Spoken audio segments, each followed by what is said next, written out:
नमस्कार दोस्तों, स्वागत है मेरे YouTube चैनल में। तो आज के इस वीडियो में हम पढ़ेंगे मानव जनन ह्यूमन रिप्रोडक्टिव। ठीक है, तो अगर आपने अभी तक चैनल को सब्सक्राइब नहीं किया है तो चैनल को सब्सक्राइब कर लीजिए। और हम इस वीडियो में स्टार्ट करते हैं ह्यूमन रिप्रोडक्शन, मानव जनन। अगर आपको इस चैप्टर को अगर आपको पढ़ना है तो थोड़ा सा शर्म त्यागना पड़ेगा, क्योंकि मतलब शर्म नहीं आना चाहिए। क्यों शर्म आता है? ये रिप्रोडक्टिव वाला चैप्टर स्किप कर देते हो बाद में। ये जो चैप्टर है ना, एक क्लास तुम्हारे लिए ही नहीं, ये समाज के लिए भी जरूरी है। हमें जानना चाहिए, हमें थोड़ा शर्म नहीं करना चाहिए। ठीक है, स्किप कर देना चाहिए। मैम आप क्या बोलते हैं? तो हम पढ़ाई की बात करेंगे, आलतू फालतू बात नहीं करेंगे। ठीक है, तो अध्याय 2 मानव जनन स्टार्ट करेंगे। पहले मानव का इंट्रोडक्शन करवा देते हैं। मानव जो है लैंगिक जनन करता है। आपने फर्स्ट चैप्टर में पढ़ा होगा, मतलब क्लास 10th में पढ़ा होगा। आपने फर्स्ट चैप्टर जो था वो कटा हो गया है, मतलब हटा दिया है एनटीए ने।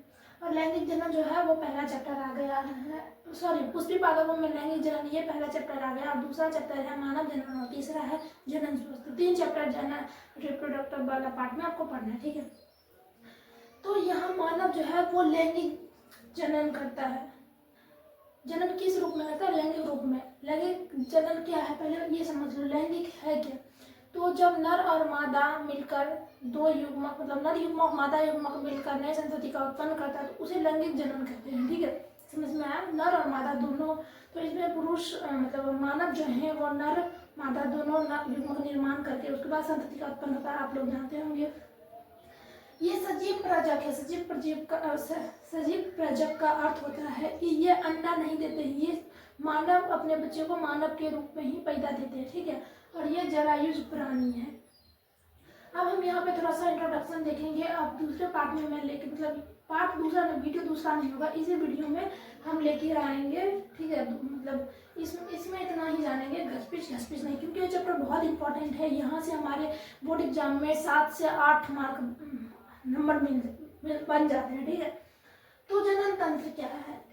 नर जनन तंत्र, मतलब बोले तो पुरुष जनन तंत्र भी बोल सकते हैं। नर का अर्थ होता है, आप लोग को कंफ्यूजन आता है तो मैं बोल देती हूँ। नर मतलब होता है, ये मत सोचिएगा नर को नारी भी वो बोल सकते हैं, नहीं। ये हो गया। नर का अर्थ होता है पुरुष, और मादा का अर्थ होता है स्त्री। ठीक है, इतना चीज आप लोग नोट कर लीजिएगा ऊपर, क्योंकि जब मैं शुरू में 10th क्लास में पढ़ रही थी तब मुझे इस चीज में बहुत कंफ्यूजन होता था। मैं नर को भी बोल देती थी स्त्री, और मादा मर्द समझ लेती थी। ठीक है, नर को नारी मतलब ऐसा समझ लेती थी, उल्टा पुल्टा समझ लेती थी। तो आप लोग को सोचा ये दिक्कत आती होगी तो मैंने बता दिया। ठीक है, चलिए स्टार्ट करते हैं। नर जनन तंत्र क्या? जनन तंत्र आप समझते होंगे, अंग मिलकर जो है वो तंत्र का निर्माण करते हैं। जैसे कि नर जनन तंत्र में बहुत सारे अंग मिलके है नर जनन तंत्र का निर्माण करते हैं। जैसे कि आपने डाइजेस्टिव सिस्टम देखा, डाइजेस्टिव सिस्टम में स्मॉल इंटेस्टाइन, लार्ज इंटेस्टाइन और भी मतलब लिवर वगैरह ये सब मिलके जो है बनाते हैं डाइजेस्टिव सिस्टम। उसी तरह इसमें जो है नर जनन तंत्र अंग मिलकर, जैसे वृषण ये सारे अंग मिलके जो है नर जनन तंत्र का निर्माण करते हैं। तो प्राथमिक देखो, इसमें नर जनन तंत्र को 4 भागों में बांटा गया है।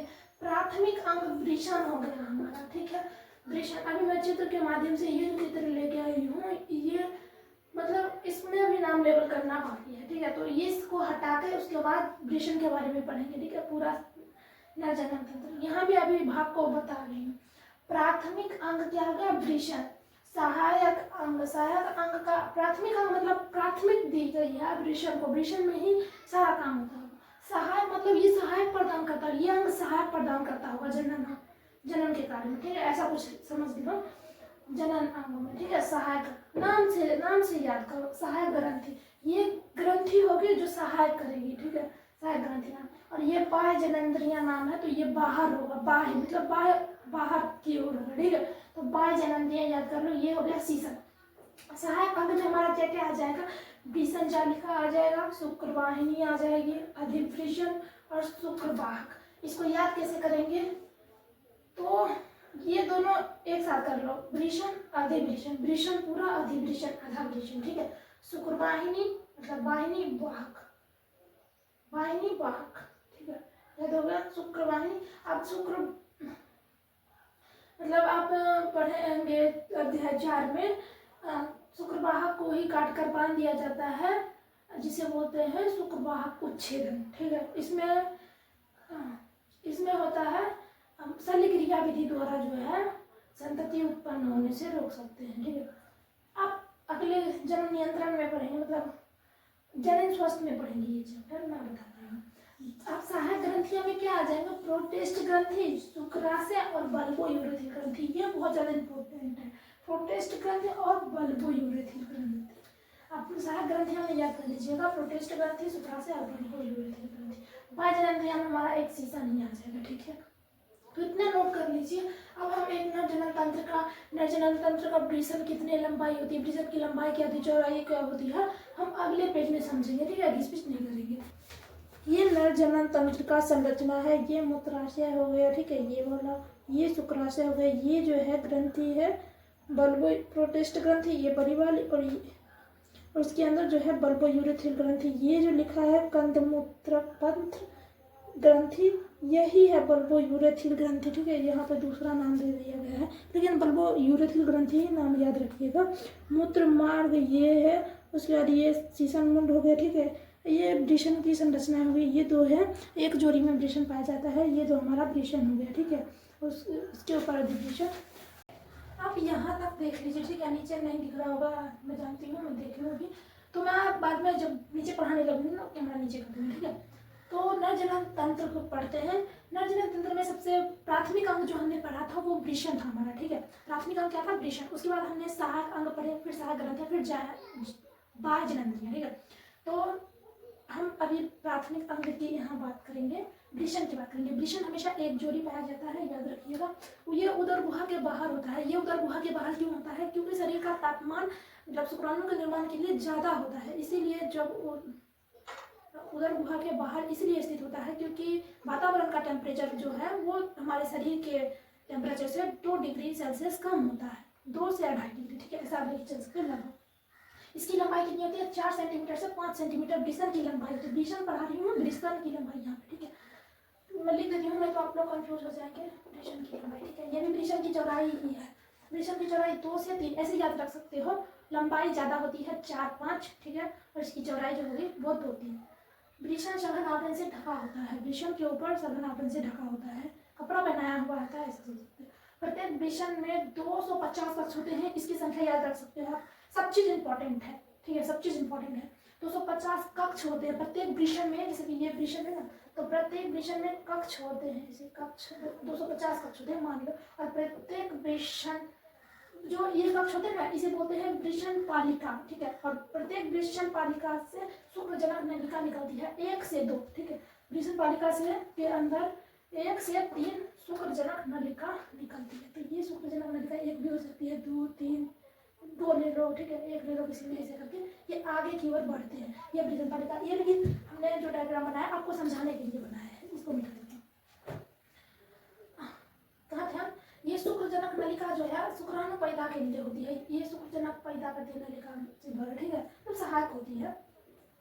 शुक्राणु पैदा होते हैं, नलिका के अंदर 2 कोशिकाएं स्तरित होती है। ये नलिका है ना, जैसे कि ये नली है, तो इसके अंदर 2 कोशिका होगी, एक नरजन कोशिका और ये सटोली कोशिका, मान लो 2 कोशिका होती है। एक शुक्रजनक नलिका में, कंफ्यूज मत होना, शुक्रजनक नलिका में 2 कोशिका स्थित होती है, नरजन कोशिका एक और दूसरा सटोली कोशिका। नरजन कोशिका का क्या काम है, ये अर्धसूत्री विभाजन के परिणाम स्वरूप शुक्राणु का निर्माण करते हैं। और सटोली कोशिका का क्या काम है, सटोली कोशिका का काम है नरजन कोशिका को पोषण प्रदान करना, जो कि बहुत वेरी इंपॉर्टेंट क्वेश्चन में आया हुआ है। और यहाँ पे हम फिर सहायक अंग पढ़ेंगे। देखो जगह है खाली, लेकिन मैं घिचपिच नहीं करना चाहती हूँ, इसीलिए पहले लिख के लाती हूँ, क्योंकि टाइम बचे, लिखने में टाइम बहुत ज्यादा लगता है, इसलिए मैं लिख के लाती हूँ। सहायक अंग शुक्र, देखो सहायक अंग अब कहाँ से शुक्राणु कहाँ निकलेगी, जो वृषण में भंडारित रहती है, हमारी शुक्राणु कहाँ भंडारित रहती है, वृषण में, इंपॉर्टेंट है, वृषण में शुक्राणु भंडारण रहता है, ठीक है। और फिर शुक्राणु वृषण से कहाँ जाएगा, वृषण से जाएगा सहायक अंग में। सहायक अंग कौन कौन से हमारे, ये शुक्राणु ऐसे शुक्रजनक नलिका में आएगी। अरे ऐसे ना होता है शुक्राणु, शुक्रजनक नलिका से वृषण से शुक्रजनक नलिका में जाएगी, शुक्र नलिका से हमारा शुक्र वाहिका में आएगी, शुक्र वाहिका से अधिवृषण में आएगी, अधिवृषण से शुक्र वाहक में आएगी और मूत्र फिर शुक्राशय में आएगी और मूत्र मार्ग में से निकल जाएगी, जिसे आप लास्ट में सेशन में बोलते हो या मूत्राशय मुख बोल सकते हो, ठीक है, उसके द्वारा बाहर निकल जाती है। तो जिस तरह हमने ये लिखा है आप भी वैसे ही लिख लीजिए ताकि याद करने में आसानी हो। शुक्रजनक नलिका से कहा जाएगी शुक्र वाहिका में, शुक्र वाहिका से अधिवृषण में और फिर अधिवृषण से शुक्र वाहक, शुक्र से शुक्राशय, शुक्राशय जो है वो सहायक जनन ग्रंथियां हैं लेकिन इसमें भी आती है, ठीक है, शुक्राशय मूत्रनाल से निकल जाती है। ये पूरा टोटल क्लियर है।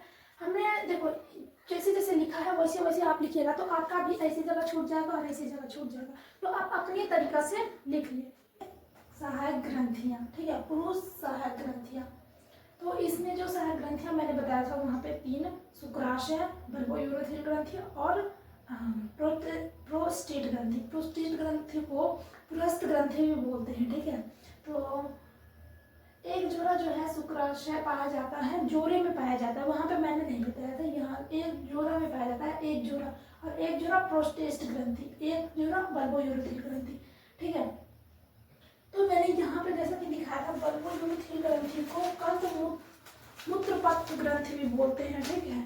यहाँ पे देख सकते हैं ये शुक्राशय, ये हमारा जनन ग्रंथि हो गया और ये हो गया हमारा प्रोस्टेट ग्रंथि और ये बल्बोयूरोथेल ग्रंथि छोटा सा, ठीक है, नाम बड़ा है लेकिन है छोटा आकार में, ठीक है, ऐसे याद रख सकते हैं आप लोग।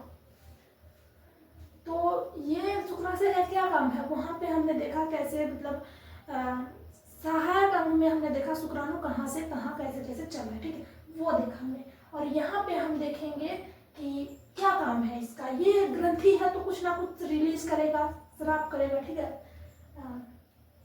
तो ये जो शुक्राशय और प्रोस्टेट ग्रंथि है ये शुक्रिय प्लाज्मा निर्माण करती है, ठीक है, जो कि जिसमें इसमें जो होते हैं कैल्शियम होते हैं, एंजाइम होते हैं और फ्रक्टोज होते हैं। और जो एक जोड़ा बल्बोयूरोथेल ग्रंथि होता है ये मेथुन के द्वारा सीसन में स्नेह प्रदान करता है, ठीक है। तो ये खत्म हो गया, पुरुष जनन तंत्र खत्म हो गया, अब हम पढ़ेंगे मादा जनन तंत्र, ठीक है। तो मादा जनन तंत्र पढ़ेंगे, आप ये नोट कर लीजिए, मैं लिख के लेके आती हूँ। ये मादा जनन तंत्र, मादा जनन तंत्र में हमारे आ जाते हैं, देखो ये पहले मैंने लिख दिया, ये बाद में मैंने लिखा, पहले इसको समझते हैं फिर इसको समझेंगे, ठीक है, इसको डायग्राम के माध्यम से समझेंगे। प्राथमिक अंग हमारा क्या होता है, अंडाशय होता है, और सहायक अंग क्या होता है हमारा, अंडवाहिनी, गर्भाशय और योनि। सहायक ग्रंथियां इसमें नहीं होते हैं, ठीक है। और बाह्य ग्रंथियां आ गए हमारे जघन, बृहद भगोष्ठ और लघु भगोष्ठ, योनि, छिद्र और भगसेक। इसमें गर्भाशय ग्रीवा भी आ जाएगा, ठीक है।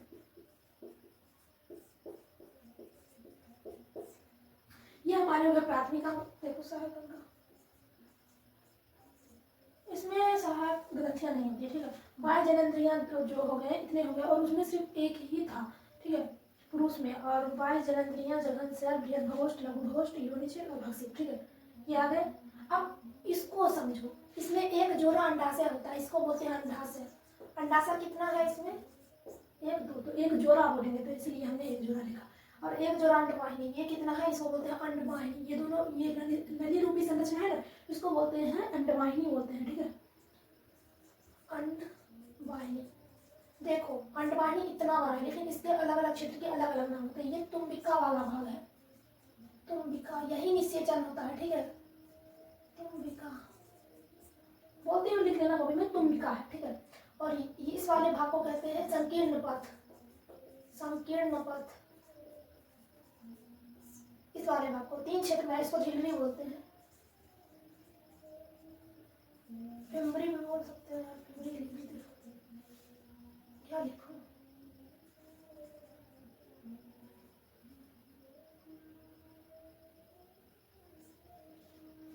ठीक है, कीपक, कीपक होगा, सॉरी ये कीपक है, ये अंडाशय। ये हो गया हमारा गर्भाशय ग्रीवा, गर्भाशय दिख रहा आपको, दिख रहा होगा गर्भाशय ग्रीवा। और ये हमारा योनि हो गया, योनि, ठीक है। योनि के माध्यम से ही हमारा जो पीरियड्स आते हैं स्त्री में वो आते हैं, ठीक है। आगे पीरियड्स के बारे में भी जानेंगे इस चैप्टर में।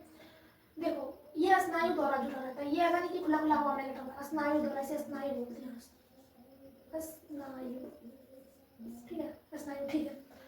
तो इस आकार को समझो, जो इसकी लंबाई होती है ना इस पूरे अंडवाहिनी की, वो होती है 10 से 12 सेंटीमीटर। और ये अंडाशय ये है ना, इसकी लंबाई 2 से 4 होती है, 2 से 4 सेंटीमीटर। 2 से क्या लिख जाता है, ठीक है, 2 से 4 सेंटीमीटर होता है इसकी लंबाई। अब इस चीज को देखो, एक गर्भाशय होता है, ये हमारा क्या है, गर्भाशय, इसको बच्चादानी भी बोलते हैं। ये होता है उल्टी नाशपाती के आकार का। गर्भाशय क्या होता है, उल्टी नाशपाती के आकार का। इसमें 3 परत होते हैं। जो पहला वाला भाग देखो यहाँ पे समझा रही हूँ, ये आपको ऐसा दिखता होगा, ठीक है, ऐसा परत होता है। ये वाले परत को जो है ना, ये वाले परत को बोलते हैं परिगर्भाशय, परिगर्भाशय। और ये दूसरा वाला भाग है, इसे बोलते हैं पेशी स्तर।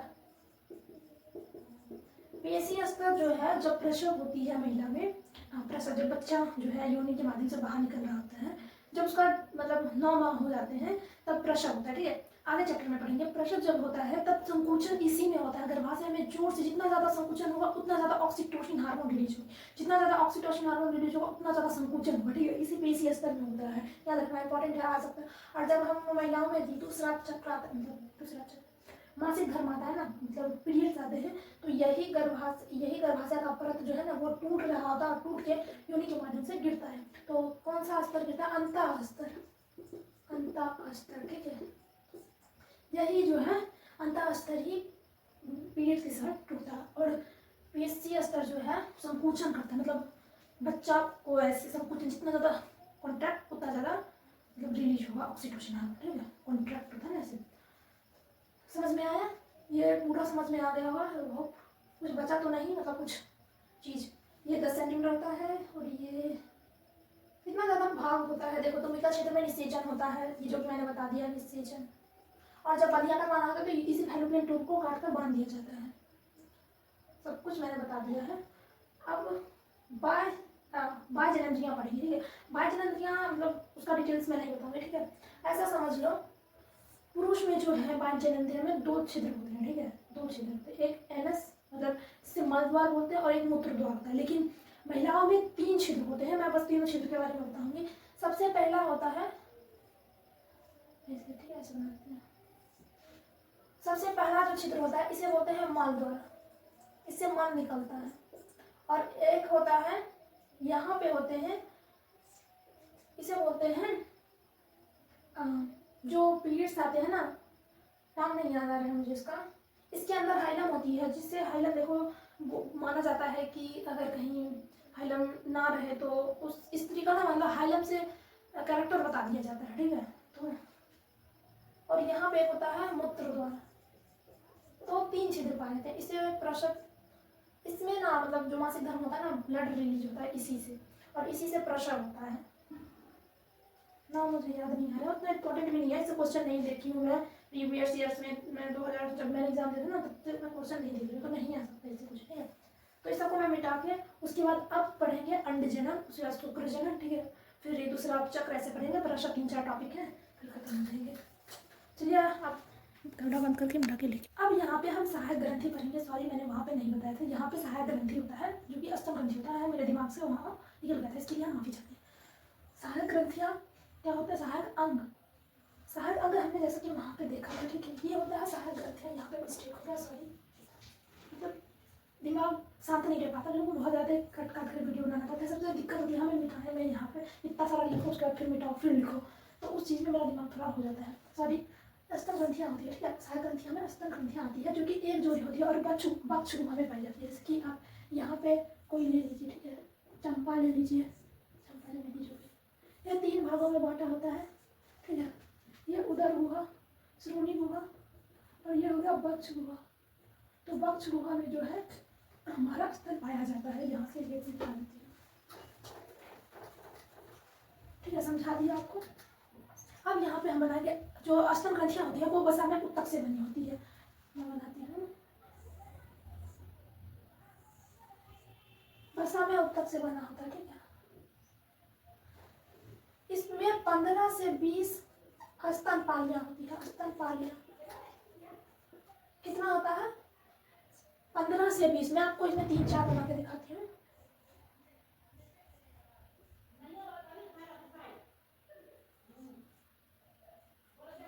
ठीक है, ये 3-4 मैंने बनाया स्तनपालियां, जो कि 15 से 20 होती है संख्या में।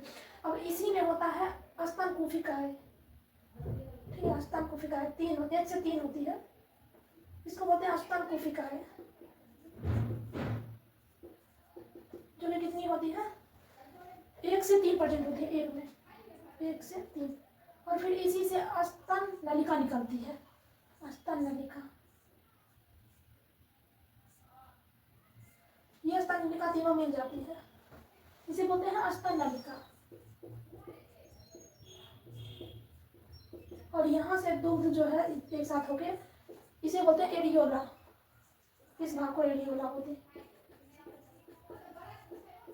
तो हमने क्या क्या देखा? जहाँ पे 15 से 20 स्तन कोशिकाएं होती है।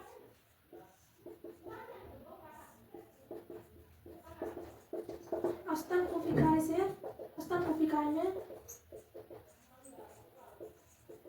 स्तन कोशिकाएं में, स्तन पालिका में, मिस्टेक हो गया, सॉरी, यहाँ होगा स्तन पालिका, स्तन पालिका। अब स्तन, प्रत्येक स्तन पालिका से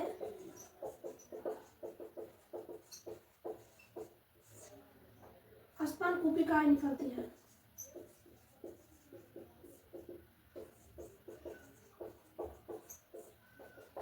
स्तन कोशिकाएं से जुड़ी स्तन नलिका होती है।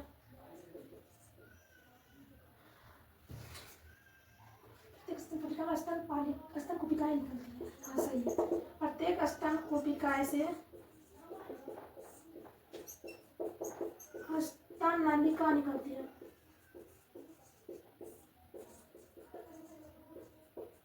इधर 3 भाग लिख दिए, ठीक है, समझ में आया? ये वसा में उत्तक से बना होता है।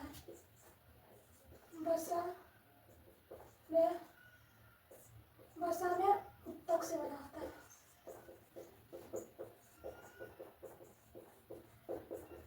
समझ में आया? अब हम यहाँ पे जानेंगे शुक्रजनन, मतलब शुक्राणु कैसे बनते हैं, ठीक है। शुक्राणु जो होता है वो अगुणित होता है। ये शुक्राणु अगुणित होता है। पहले नरजन्म कोशिका से हमने वहाँ पे देखा था, नरजन्म कोशिका से शुक्राणु का निर्माण होता है, और जो सटोटी कोशिका है वो नरजन्म कोशिका को पोषण प्रदान करती है। तो यहाँ पे आपको एकदम लाइन बाय लाइन लिखे, आपको ऐसे ही याद करना होगा। नरजन्म कोशिका से संसूत्री विभाजन होता है तो प्राथमिक शुक्राणु कोशिका बनता है। फिर प्राथमिक शुक्राणु कोशिका में अर्धसूत्री विभाजन होता है तो द्वितीय शुक्राणु कोशिका बनता है। फिर द्वितीय शुक्राणु कोशिका में अर्धसूत्री विभाजन होता है तो शुक्राणु प्रसव बनता है, और शुक्राणु प्रसव से शुक्राणु का निर्माण होता है, जो कि अगुणित होता है। समझ में आया? ये आपको लिखना होगा। अब पढ़ेंगे हम अंड जनन, अंडोत्सर्ग का। पहले शुक्राणु का डायग्राम बनवा लेते हैं यहाँ पे, इसको मिटा के, ठीक है। ये लिख लो, ये स्क्रीनशॉट ले लो। शुक्राणु का संरचना देखेंगे, जो कि एग्जाम में आता है, ठीक है, इंपॉर्टेंट है। देखो, शुक्राणु जो है पहले टोपीनुमा संरचना होता है। ये नेक होता है, इसमें माइक्रोकोलिया वाला भाग, फिर पूंछ वाला भाग, ये इतनी लंबी पूंछ बना दी है, ठीक है। ये जो टोपीनुमा संरचना होती है, ये कोशिका झिल्ली से जो है ना ढका होता है, आवरण चढ़ाता है। इसमें कोशिका द्रव्य होता है। इसी के मध्य में एक केंद्रक होता है, ठीक है। ये टोपीनुमा संरचना को एक्रोसोम बोलते हैं। ये इसको नेक बोलते हैं, ग्रीवा भी बोलते हैं, ठीक है, नेक। और ये माइक्रोकोंडिया,